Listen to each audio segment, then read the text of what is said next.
Hi, thank you so much for coming to our wedding. We appreciate your call. Please leave your love, advice, and messages after the tone. Bye! Hi friends! So sorry if the quality and audio kind of seem a bit off this week.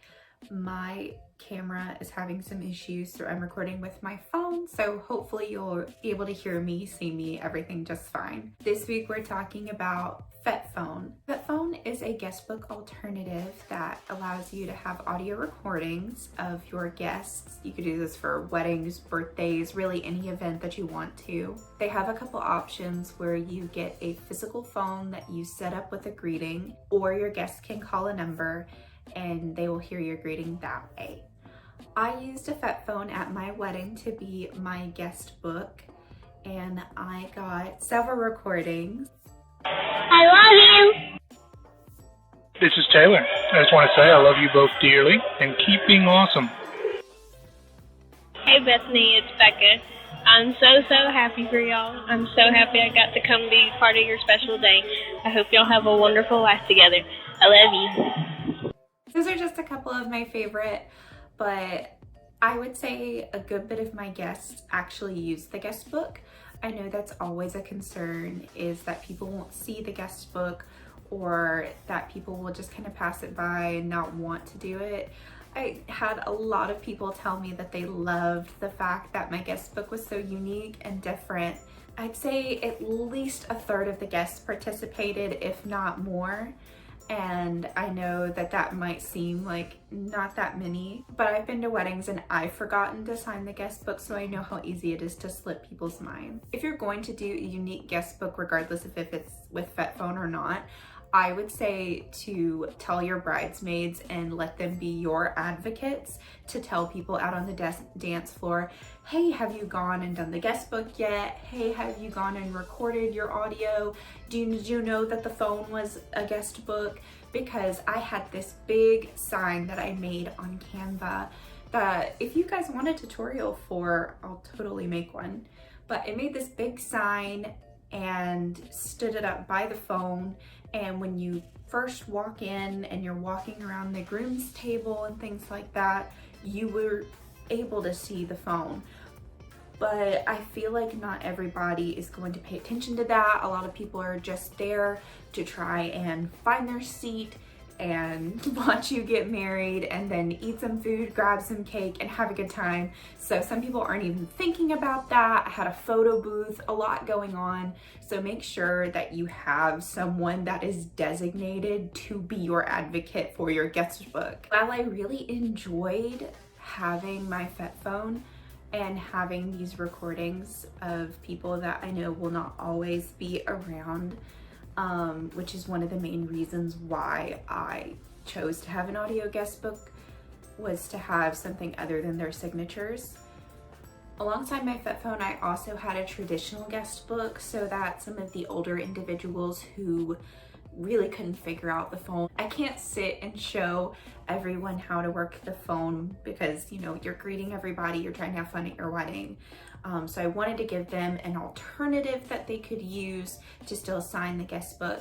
I also had my stepdad pass away, and that was actually the last thing that he was able to purchase for me. I signed his name in the guest book as my first guest, so it was something special that he could still be a part of the wedding. So alongside my voice recordings that I received, there's also an option to get a vinyl press of your voice recordings, which I think is so amazing. We haven't gotten ours yet because it is an additional cost. So that might be something we look into actually for an anniversary gift to ourselves. I do have to mention that while I think that this is such a great and unique idea, and it did go off without a hitch, that you do need to read the instructions prior to the day of the wedding. And the Fetephone will come 2 days prior to your event. I know that sounds a little bit scary, but it is relatively easy to set up.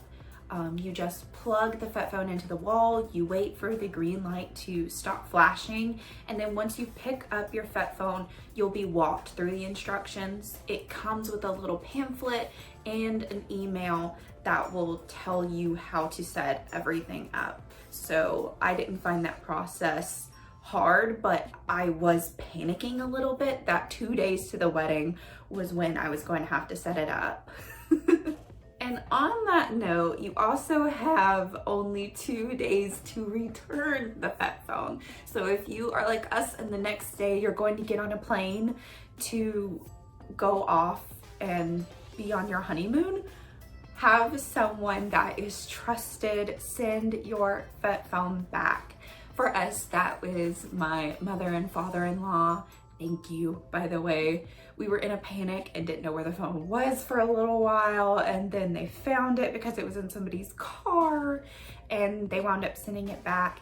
And it was sent back, I think, a day late, but I messaged Fetephone on Facebook actually, because I had emailed them, but then I was worried that they wouldn't see the email in time and that my card would be charged and then I would have no money on the honeymoon. I know, really dramatic. But they were very quick to respond and they said, it's totally fine. Thank you for letting us know. There's not an event lined up right after yours, which is why you have such a short window, is because there's normally an event lined up after. So they were like, as long as you get it in the day after, we won't charge you anything. So that was so nice of them. One con of the Fetephone is the fact that it is expensive. It won't sugarcoat it. It was a lot of money and a big financial decision as far as weddings go, because I'm sure you know that weddings are expensive. However, I didn't have a florist. We did a DIY photo booth. We didn't rent one out. We didn't spend a lot of money on decorations. We were able to put that money that we saved into this expense, but it may not be worth it for you to spend that amount of money on your guest book. Another con I feel like I've touched on is the fact that if you have a lot of older guests, they may need some assistance. So it is a bit of a hassle in that capacity. But my grandmother and grandfather did figure it out, so it's not incredibly difficult. You just pick up the phone and have it ring 3 times, but some people still won't understand it, so do make sure to have your advocate. Another con is that they have templates for signs as far as the wording that it should say with the instructions on how to use the phone for guests, but they don't have a sign that comes with the phone. I really would love if for that price they would have a small printout, a little 8x10 or something like that printout. I don't feel like that would be too much to ask, and then of course you could provide the frame that's in the style of your wedding and have it sitting there. But I feel like that should be included with how expensive the phones are. Lots of pros with Fetephone. You're always gonna have those audio recordings and you can use them in any way that you want. They send you a big, long audio file, but also each individual clip. So if you want a clip of just someone special, or if you want to download them all and maybe cut someone out. We all know there's good wedding crashers, you never know. But if you wanted to cut something out, you could kind of put something together yourself if you knew how to edit it. So I thought that that was really nice. The phone was a statement piece. I think we got the Duke style phone, and I thought it looked so amazing in our castle wedding. I mean, it's called the Duke. I never would have thought to put an old phone out on the table, so that helped me out with a little bit of decor, something interesting and nice. Another pro, of course, is that there is a budget-friendly option, so you don't have to get the phone. If an audio guest book is what you want, and that's something that appeals to you, you could just go on Canva and design and put the number that phone gives you on a big sign and have people call it. I'm sure that that would have gone off amazingly. We just really wanted that piece of decor. It really is nice of them to offer an option that is a lower cost. Overall, I don't regret my purchase, and I don't think that this is something I really would have wanted to DIY. I loved the fact that you could use the phone and pick up an actual phone and hear our recorded greeting and talk into it. So I liked the whole experience of that, but I'm sure that there are apps out there if you really just want to have that. So if this video helped you, please leave a like. And if you had a unique guest book, I would love to hear about it in the comments down below. Subscribe, and I hope to see you next time. Bye!